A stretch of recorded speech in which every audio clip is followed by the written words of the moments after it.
Welcome. You're listening to The Aligned Self, Conversations in Creating a Conscious and Abundant Life. This is Daniel Denovi. I'll be your guide and host. Let's see just where we can take this.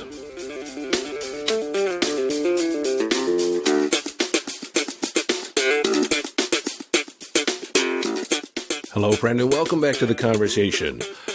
Let's talk about conscious awareness, increasing conscious awareness, up-leveling your mind. Now, when you first consider what I'm going to talk about, it may seem rather insignificant, but let me tell you, it has wide-ranging ramifications on your life and how you approach different things, how you approach different activities, different relationships, every aspect of your life. And that is wrapping your head around the consequence of actions, the consequence of behaviors, the consequence of how you're being. I'm not just talking, though, of the immediate consequence. I'm talking about the after of the after. What brought this to the forefront of my mind, and I thought it would be a good conversation for us to have, is that our autistic boy had a little meltdown, a little tantrum. And as a consequence, he lost some privileges. Because in the past, he has exhibited the ability to control his behavior. And in the process of seeking attention, he had a little tantrum. Now, the attention is the immediate consequence. What he has trouble wrapping his head around is the after of the after. Now, it's not just because he's autistic. Most people do not even consider the after of the after. Or in other words, the essence. And maybe I'll end this with the definition of form versus essence. But for the purposes of our conversation, I want you to begin thinking further out. Now, this is a paradox because, for the most part, I want you to be in the present moment, to be aware of what's going on right now. But part of that is understanding that your point of power is the present moment, and that how you're being right now sets up the next moment, sets up the moment after that. And to be truthful, we can only see so far out in the future. Only God can count the number of apples in an apple seed. We're not privy to all the ripples that our actions will make in the world. My desire in doing this podcast, my desire in teaching is I want to touch 1 million lives. Now, am I going to do that all by myself? No, I'm going to cause ripples in the world. You, as a listener, if I can affect a change, a transformation in how you think and how you're being in the world, that's going to have ripples out into your life. You see, in 1896, a theologian, James Allen, wrote a book, As a Man Thinketh. It's a very small book. In fact, it could probably more appropriately be considered a series of essays. But the thoughts contained therein can change how you view the world. And I suggest if you haven't read it, go out and find a copy. But I have to warn you that it's Old English, and there are terms and phrases used that are no longer in practice, no longer accepted as good English. But that book, written over 100 years ago, has changed countless lives. And it was a direct influence on Napoleon Hill, who wrote Think and Grow Rich, which is also attributed to changing hundreds of thousands of lives, perhaps millions of lives, if you really look at the different businesses, the different projects, the different activities that have gone on because someone read Think and Grow Rich. So when James Allen wrote As a Man Thinketh, did he think? Did he have any clue that it was going to make such a wide-ranging impact? No. He actually didn't even think it was worth publishing. But on the insistence of his wife, he went ahead and published it anyways. And of all the books that he's written, it is probably the most popular publication that he ever released. As a kid, I was enamored with a folk hero of a folk tale that was told again and again about a man who walked across the countryside in the United States planting seeds, apple seeds. And the name of this character was Johnny Appleseed. As I said earlier, only God can count the number of apples in an apple seed. In this story is the seed of an idea that he is responsible for all the apples in the United States. As a coach and a teacher, I think of myself as planting seeds of possibility. I plant seeds of ideas. Now, you may be listening to the podcast, and some of you have put these ideas, suggestions, concepts into practice in your life. And others of you have just merely listened to the episodes. In fact, someone may be listening to this episode and go on to another podcast and never come back. And it's possible that this seed of this idea of consequence is just a thought in the back of your mind. And it's not until maybe a year or two, maybe 5 years down the road, you'll encounter another teacher who talks about something similar. And it will resonate with you. It will make sense in a way that you'll have an aha experience. And when we have that aha experience, we won't remember our first introduction to the idea. More than likely, it didn't actually land in our consciousness. It's part of our other than conscious. And if you're a teacher, you're probably aware of the concept of saved knowledge, meaning that before we can actually accept or utilize information, we need a foundation on which for it to rest. We have saved knowledge. We have an introduction to an idea before it actually resonates. That introduction to an idea begins collecting other ideas of a similar nature. We create a constellation of concepts and beliefs in order to understand a subject. That's why in the early years, when we're first starting out in those toddler years, 6, 7, 8, 9, 10, vocabulary is extremely important. As we expand our understanding of different words, we can start to put together different ideas and concepts. And what's interesting is that every time we learn a new word, there is a constellation of ideas, concepts that are around that word, that symbolic representation. You may find it hard to believe if you're under 30 because you don't necessarily have the remembrance of a printed dictionary. Today we have spell check on our phone. I have a dictionary app on my phone. But in my bookcase, I have a dictionary, an Oxford English dictionary that I paid $150 for. It is about 5 inches thick. It contains virtually every spoken word in the English language. But what I love about it is it not only gives, the different definitions of a word, it has its etymology. Where did the word originate? Because a lot of words that we use, we're not aware of how it once began. I love words because I find that learning new words assists me in thinking in new ways. And one way to change the trajectory of your life is to shift how you think. Once upon a time, I sat down with a textbook on psychology. I was in my early 20s, and it was a graduate level book. And it used words and vernacular that I was not aware of, not privy to. And I can remember reading the first 4 pages thinking, I have no idea what this book is talking about.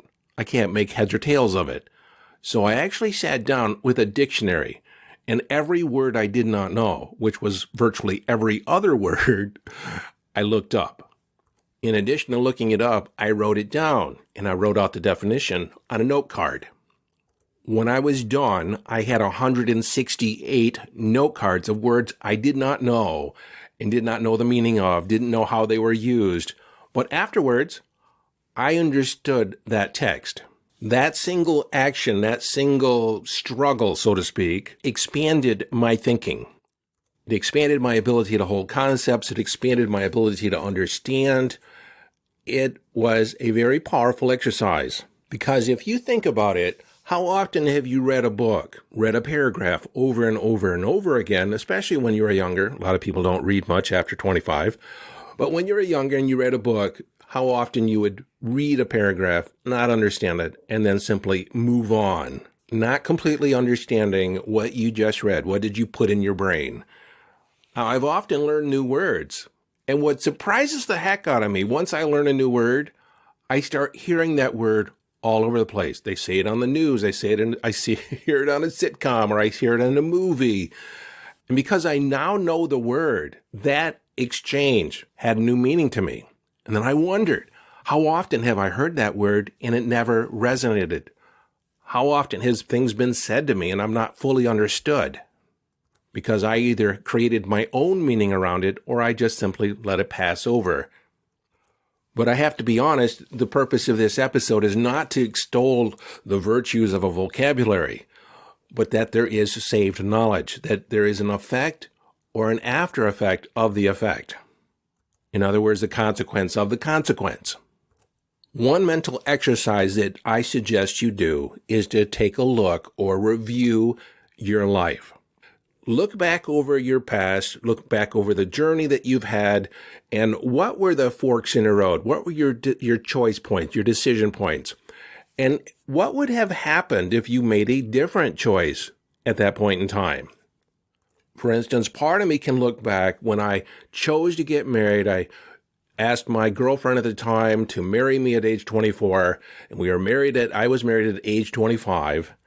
And part of me can honestly say that the rationale behind me asking her to marry me was not grounded in good thinking. That marriage ended 5 years later, and I cannot imagine my life today not having gone through that experience.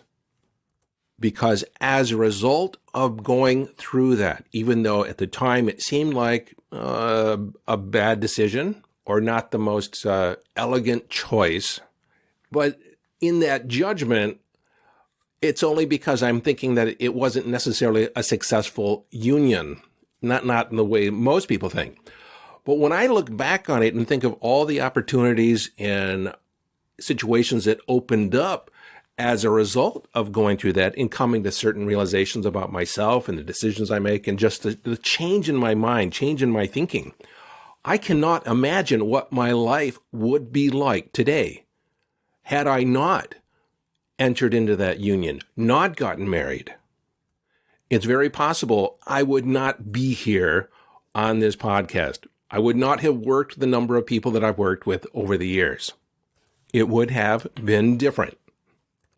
Recently, I was discussing the movie Sliding Doors with one of my clients, and we both talked about how we love the movie. And if you haven't seen it, I suggest you do see it because it has a very metaphysical message behind it. Essentially, where we're going to end up is predetermined based on the choices that we've made before we entered this physical realm. Let's just pretend that's true. So where you're going to ultimately end up is been determined. But what path you take along the way is up to you, moment by moment. It's the paradox that both choice and destiny are at play all the time. And in the concept of the movie, if you slide one door open, it closes another door and opens up a different path or a different hallway. And you open up another sliding door, and it opens up another set of opportunities and another set of experiences that are not available on the other path. Which brings to mind the question that a lot of people have asked me over the years, is that they feel like they're not on the right path. Well, you're forging the path as you go. So you're never not on the right path. You are where you are. You're having the realizations that you're having when you have them, because you could not have them otherwise have you not been in this situation. So you are never not on the right path. A lot of people feel like, well, I should be somewhere else. Well, you're not somewhere else because you're not yet ready to be there because of how you're thinking and how you're being in this present moment. But you can shift that in an instant and be on a completely new trajectory or a new path. And this is why I often say that each and every person is on the cutting edge of their own discoveries, the cutting edge of their own epiphany, their own realization. They're just about to embark on a whole new vista. This is why no one can judge another person's path. You just can't judge where somebody else is on their journey. You are where you are. They are where they are. If you get this concept, it really creates an attitude of acceptance, accepting other people are where they are and they need not be otherwise. It is what it is. Now, you may want them to have a greater understanding. You may want them to be ready to be in a relationship with you. You may want them to show up in a variety of different ways, but each and every person is where they are. And if we can go back to my original suggestion, to review your life, look at the different forks in the road, the different decisions that you made along the way, what was set up, what ushered in the next series of events that brought you to the next series of events, the next choice point, decision point. In 1973, I was 13 years old. The school counselor gave me a random question. Who are you? He was substituting for the English teacher. I handed in my work assignment for that hour. I walked past him, and I don't know what prompted him to ask me. It was the 70s. It was the height of the human potential movement, so he was somewhat of a hippie. But as I passed him, he asked me, "Who are you? Daniel, who are you?" I didn't know. And when I said I didn't know, he said, "Figure it out." And that question that he gave me has guided my life, guided my coaching, guided virtually every aspect of my life. And when one thinks about the enormous potential in any given moment, it really drives home the idea that there are no ordinary moments. Each and every day, we are presented with a multitude of choices, of decisions to make. Not just turning left or right or going forward. How do we want to be in that moment? How do we want to feel? What is going to be our response to life? That is our ultimate freedom. We always have the opportunity to choose our response. So in that choosing, what actually are we choosing? I like to think of it in terms that I'm either choosing mediocrity or I'm choosing greatness. And sometimes it's not a clear choice. You just want to lean in the direction of greatness. Oftentimes, I've leaned in the direction of mediocrity. And I have to tell you, it has never been satisfying. But the good news is we can course correct. But in the thinking that every choice is either a choice for greatness or mediocrity, you start making better choices. Better in the context that it is leading you towards a desired future or a desired life rather than an experience that you don't want. But again, even though you might end up somewhere where you didn't think you wanted to end up, it gives you the opportunity to make new choices, better informed choices. And this is why we can say that everything is working out for you, that the universe has your back. Everything is working in your favor. Life supports you because nothing ever leaves you where it found you. Meaning if you invest in the journey, if you consider it a journey and not a destination, then every decision, every choice along the way sets you up for the next one. But this brings me back to the original premise or the original reason why I'm doing this podcast is because the majority of people only think about the immediate consequence, the immediate need or want that's attempting to be fulfilled. And they don't ask the question, what is this going to set up? Not next week, but 2 weeks after, down the road. For instance, maybe you're laying in bed thinking about going to the gym or getting up a little bit early and reading a book or reading a paragraph or meditating. But you make the decision to stay in bed because it feels warm, it feels comfortable, and you don't know if you're really ready to get up yet. And then you also say to yourself, well, it's just me. It's not going to matter that much if I don't get up today and work out, except that it sets a precedence. It's just another day you're not working out. Is it going to lead into more days not working out? It's a good question.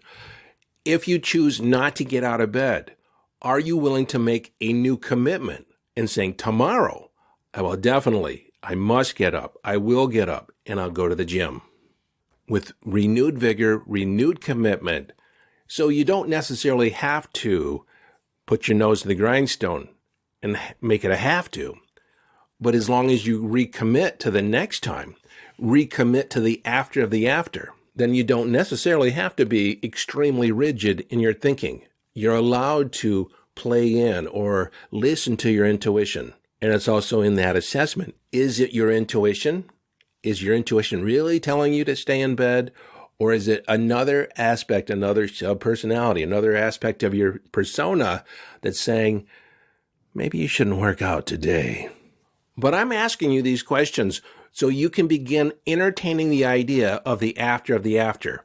What is the long-term consequence, the long-term value of me staying the course? See, that's the difference between a commitment and a have to. We make a commitment because we get the long-term value of staying the course. And our commitments should not be made willy-nilly. But most people aren't even aware of the commitments that they're living. If you take a look at your life, whatever you spend your time doing, that is a commitment, whether it's productive or not productive.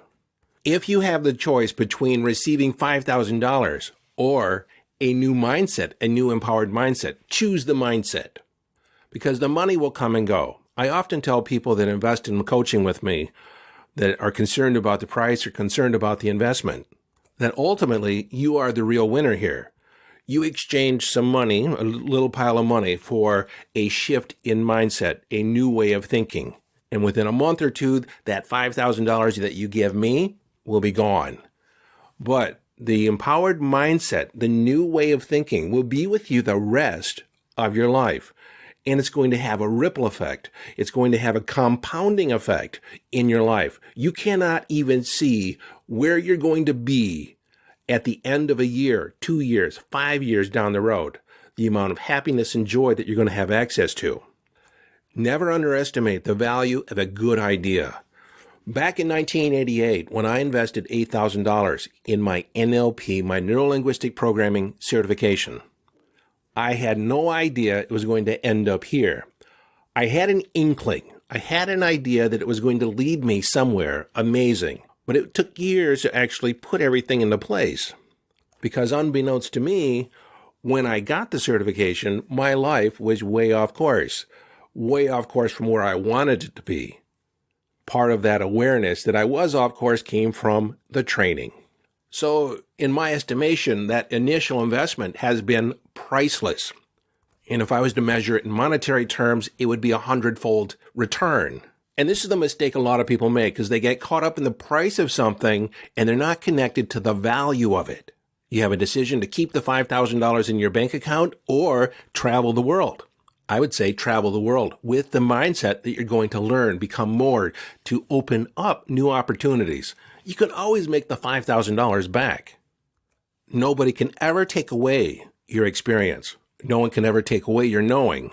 It's true that oftentimes we're not aware of what the impact or how the ripple effect of making a choice is going to be. Sometimes all we have is an inclination. All we have is potential promise that something more can come out of this. And it's been my experience that just that inkling, just that urging or prompting or the promise of something more is enough to take action on.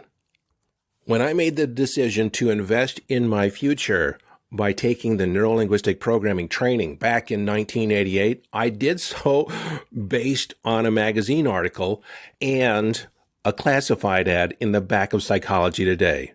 See, there was no internet, there was no website for me to visit. From a 3-line classified ad, I invested thousands of dollars based on a mere promise that it was going to change my life. Granted, it wasn't the training in and of itself.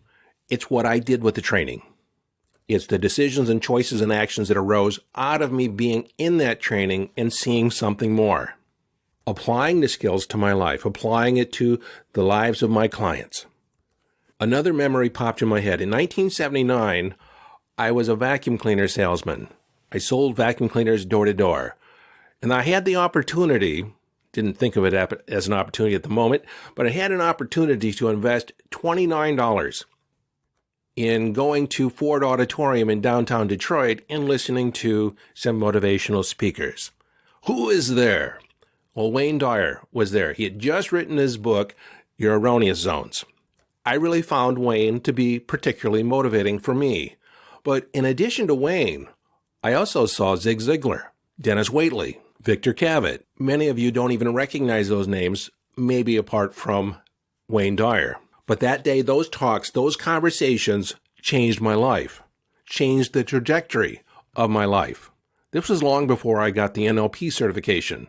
I was 19. But after listening to those speakers, I made the declaration to myself that someday I wanted to be on a stage like that. I wanted to have a platform where I was teaching, where I was communicating in the same way, making the same, excitement and possibility available to others.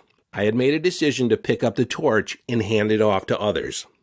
As I look back, there's no single decision that I can point to that says that's why I am where I am. It's been a series of decisions, always leaning towards my greatness. And I'm by no means done.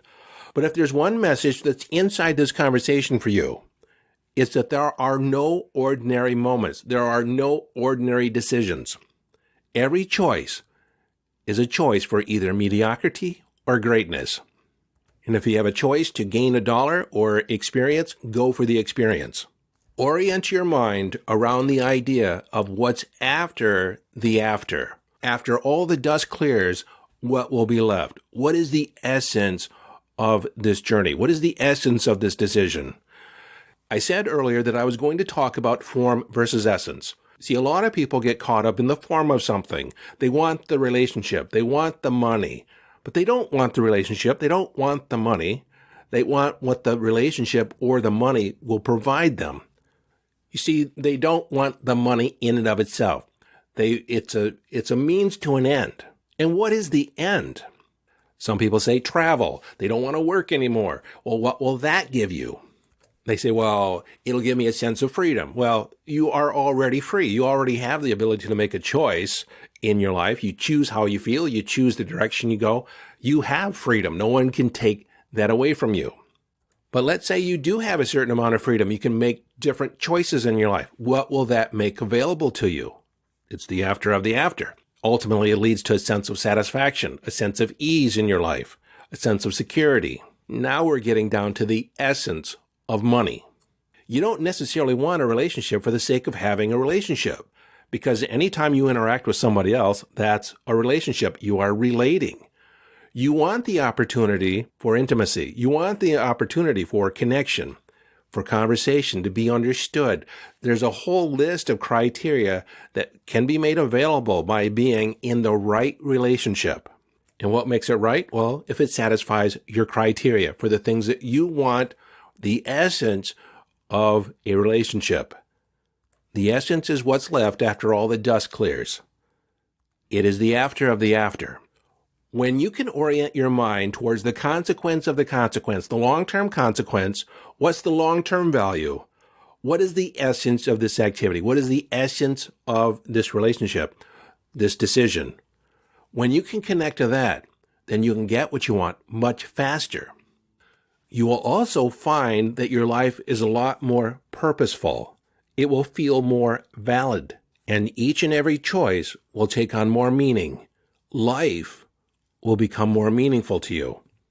Well, until next time, this is your friend and host, Daniel Danovi, urging you to follow your bliss. Live your life from inner signals. Be inner directed as you engage in the epic adventure.